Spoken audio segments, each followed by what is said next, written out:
You've heard it your whole life. You're too sensitive. Toughen up. Stop taking everything so personally. And after 1,000 repetitions, you started to believe it. You started apologizing for your tears. You started shrinking yourself to fit into a world that seemed to handle everything just fine. Everything you couldn't. But here's what nobody ever told you. The diagnosis is wrong. Dead wrong. You are not weak. You are not broken. You are not a mistake. What you are, what psychologists have spent decades studying, is something that most people will never fully understand. They call it being a highly sensitive person, but that label doesn't do it justice. So forget that term. You are a supersensor. While the rest of the world is recording life in standard definition, 720p, decent picture, gets the job done, your brain is running in full 8K resolution. Every detail, every emotion, every shift in the room. You catch it all. And today, we're going to get into the actual neuroscience that proves your sensitivity isn't a flaw in your design. It is the design, a high-performance radar system that the world, whether it realizes it or not, absolutely needs. So we just established that your sensitivity isn't a personality quirk or some emotional glitch you need to fix. It's biology. And to really understand why you are the way you are, we have to talk about your hardware. Because this stuff goes way deeper than most people realize. Think about the human brain like a camera. Most people, we're talking about 80% of the population, their brains are recording the world in standard definition, 720p. And look, that's fine. It's efficient, it gets the job done without draining the battery. The brain filters out what it decides isn't important, stays focused on what's right in front of it, and keeps moving. But your brain? Your brain doesn't work like that. Neuroscientists have identified 3 very specific upgrades in your brain's architecture that explain why life hits you so much harder than it hits everyone else. The first one is called low-latent inhibition. Basically, most brains are designed to ignore roughly 90% of what they take in. Background noise, irrelevant details, the texture of the chair you're sitting in, gone, filtered out. Your brain, though, it keeps all of it. The hum of the refrigerator, the tension in someone's voice, the subtle shift in the energy of a room. Your brain flags every single one of those things as irrelevant. That's why crowded places can feel absolutely exhausting to you. You're not being dramatic. You are literally processing 10 times more information than the person standing right next to you. And yeah, that overload is real. But here's the flip side nobody talks about. That same filter is why you notice things other people completely miss. The hidden patterns, the small details that end up being the big details. The solution sitting right there that everyone else walked past without blinking. But wait, because the second upgrade is where it gets even wilder. All right, so we talked about how your brain is taking in way more raw information than the average person. No filter, full signal all the time. But that's just the first layer. Because the second upgrade in your hardware, this one is going to explain something you've probably felt your entire life but never had the words for. Your mirror neurons are hyperactive. Now, everyone has mirror neurons. These are the brain cells responsible for empathy. They fire when you watch someone else experience something, almost as if you're experiencing it yourself. It's how humans connect. It's what separates us from just reacting to the world like robots. But for you, it doesn't stop at understanding that someone is sad. You don't just recognize it, nod, and move on. Your brain actually simulates their emotional state inside your own body. Their grief becomes your grief. Their anxiety becomes your anxiety. Their joy? Yeah, that one hits different too. You feel it physically, in your chest, in your stomach, in your whole nervous system. You are not imagining it. You are not being overdramatic. Your brain is literally running their emotional experience as if it were your own.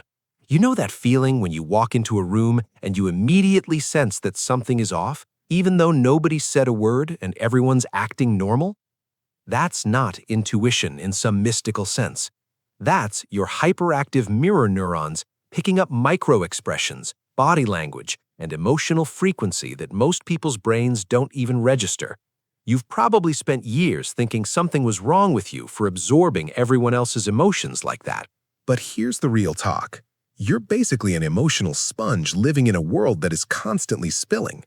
And understanding that changes everything about how you need to protect your energy. But here's the thing. Even with all of that going on, there's still a third upgrade. And this one? This is probably the one that's gotten you in the most trouble. Okay, so we've got the no-filter brain taking in everything, the hyperactive mirror neurons feeling everything, and now we hit the third upgrade. And honestly, this is the one that's probably beaten you up the most over the years. It's called depth of processing. And psychologists have a specific name for how it shows up in your behavior. They call it the pause-to-check strategy. Here's what it looks like in real life. You're in a conversation and someone asks you a question. And while everyone else seems to fire back an answer instantly, you hesitate, you pause, maybe you look away for a second, and immediately the self-criticism kicks in. Why am I so slow? Why can't I just answer? Why do I always overthink everything? Sound familiar? Here's what's actually happening inside your brain in that moment. While the other person gave a quick surface-level reaction, just responding to what was directly in front of them, your brain launched a full operation. It's called deep semantic encoding. In that split second of hesitation, your brain is pulling up relevant memories, cross-referencing past experiences, running predictions about future outcomes, and analyzing the meaning behind not just the words, but the tone, the context, the intention. You aren't hesitating because you're confused. You're hesitating because your brain is running a simulation complex enough to crash most systems. That's not slow. That is high-level computation happening in real time. Think about it this way. Would you call a surgeon slow for taking an extra 30 seconds before making an incision? No. You'd call them careful. You'd call them precise. You'd trust them more because of it. Your brain operates the same way, every single day. And yeah, in a world obsessed with instant reactions and hot takes and who can respond the fastest, that kind of depth gets mistaken for weakness. But it is the opposite of weakness. It is one of the most powerful cognitive tools a human being can have. Now, here's where the story gets really interesting. Because if sensitivity came with all these costs, all this overwhelm, all this exhaustion, why didn't evolution just get rid of it? Why are you still here? All right, so here's the question that probably crossed your mind at some point. If being a super sensor is so intense, if it means getting overwhelmed, absorbing everyone's emotions, and needing to retreat from the world just to recharge, why did evolution keep this trait around? Why didn't natural selection just phase it out thousands of years ago? Because if sensitivity was truly a weakness, it would be gone by now. That's how evolution works. Traits that hurt survival disappear. Traits that help survival stick around. And sensitivity, it's stuck around hard. About 20% of the human population carries it. That's not a glitch. That's a feature. Here's why. Go back about 10,000 years. Picture a tribe. You've got your warriors, the bold ones, the risk takers, the non-sensitive majority. And look, those guys were absolutely essential. Hunting, fighting, protecting the group. You needed people who could charge forward without hesitating, without feeling too much, without getting paralyzed by overthinking. But here's the thing. A tribe made up entirely of warriors, that tribe dies. They rush into danger without reading the situation. They miss the signs. They trust wrong people. They don't see the storm coming until they're already soaked. That's where you came in. You were the royal advisor, the strategist, the one sitting back and watching while everyone else was reacting. You were the one who noticed the sky shifting before anyone else felt a drop of rain. You were the one who picked up on the subtle wrongness in the neighboring tribe's negotiation, the micro-expressions, the body language, the energy, and said, something's off here. You were the tribe's early warning system, and without you, they didn't make it. Society today is loud, it's fast, it's aggressive. It was basically built by and for the warriors. The hustle culture, the always-on mentality, the idea that you should be able to handle anything without flinching, that's warrior culture. And yeah, in that environment, you're going to feel out of place. But do not, and I mean do not mistake feeling out of place for being without value. Because here's where it gets real. Yes, carrying this radar comes with a serious cost. And if you'd ever hit that wall, that moment where you just completely shut down, where you need to go somewhere dark and quiet and just be alone, you need to understand what's actually happening in that moment. So let's talk about that wall, that moment where everything just becomes too much, where you go completely silent, pull away from people, and need to disappear for a while. Maybe you've had someone look at you during one of those moments and say, "Why are you being so dramatic?" Or, "Why can't you just push through like everyone else?" Here's what's actually happening. Remember, your brain has no filter. It's processing everything, every conversation, every emotion in the room, every texture, every sound, every unspoken tension. It is running at full capacity all day, every single day. So, when you suddenly hit that shutdown point, that's not weakness, that's not drama. That is your RAM being completely full. Your system has overheated, and any computer, no matter how powerful, needs to cool down before it can run again. Now here's where science gives us one of the most beautiful and honest metaphors I've ever come across. Most people are dandelions. You know dandelions, those tough little flowers that grow literally anywhere. Crack in the sidewalk? Dandelion. Abandoned parking lot? Dandelion. Harsh soil, no care, brutal conditions? Dandelion is fine. Dandelions are resilient in the most straightforward way. The environment almost doesn't matter. They adapt, they survive, they keep going. But you are an orchid. And for years, maybe your whole life, you've been planting yourself in sidewalk cracks and wondering why you're struggling. You've been planted in harsh, noisy, toxic environments and then blaming yourself for not thriving the way the dandelions around you seem to. But here's what the research actually shows. There's a concept called Vantage sensitivity, and what it tells us is this. Yes, orchids struggle in the wrong environment. They wilt, they fade. They can't compete with dandelions on a cracked sidewalk. But when an orchid is placed in the right environment, the right light, the right soil, the right level of care, it doesn't just survive. It blooms in a way that a dandelion never could. A complexity, a depth, a beauty that simply isn't possible for the hardier flower. You don't need to toughen up to survive the sidewalk. That's not the move. The move is getting yourself to the greenhouse. And what does that actually look like in real life? It means being intentional about your environment. It means building boundaries that protect your energy instead of apologizing for needing them. It means honoring your need for silence and solitude instead of treating it like a character flaw. It means choosing the relationships, the spaces, and the rhythms that let you operate at your actual capacity, not the diminished version of yourself that survives in harsh conditions. Because here's the truth.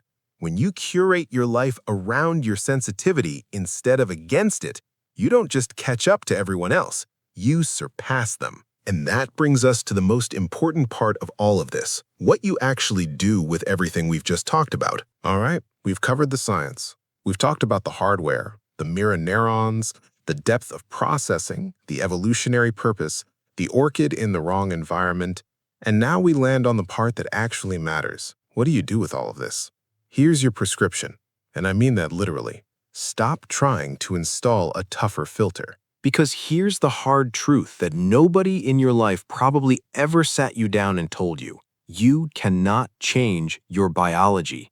The low latent inhibition, the hyperactive mirror neurons, the deep processing, that is hardwired into you. It is not a setting you can switch off. It is not a habit you can break. It is the architecture of your brain. And chasing a version of yourself that feels less, processes less, and cares less, that is a race you will never win. And more importantly, it's a race you should never be running in the first place. The world has enough numbness. Seriously. We are living in an era of people scrolling past each other's pain, disconnecting from anything uncomfortable, building thicker and thicker walls between themselves and actual human experience.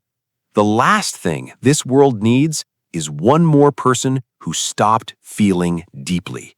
What the world needs is you, exactly as you are. But, and this is the part that requires real honesty, protecting your gift is on you.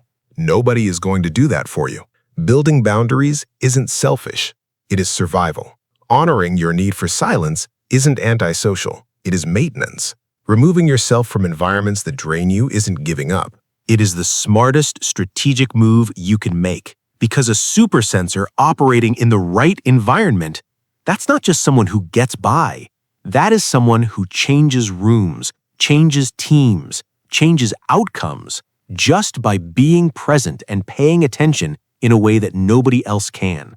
So the next time someone tells you you're too sensitive, and they will, because people always say what they don't understand, take a breath. Smile internally, and remember exactly what you now know. You do not have a defect. You are not behind. You are not broken. You are just seeing the world in 8K resolution. In a world that is increasingly disconnected, increasingly numb, and increasingly desperate for people who actually give a damn, your ability to feel everything isn't a burden. It is the most human thing about you, and it might just be your greatest competitive advantage.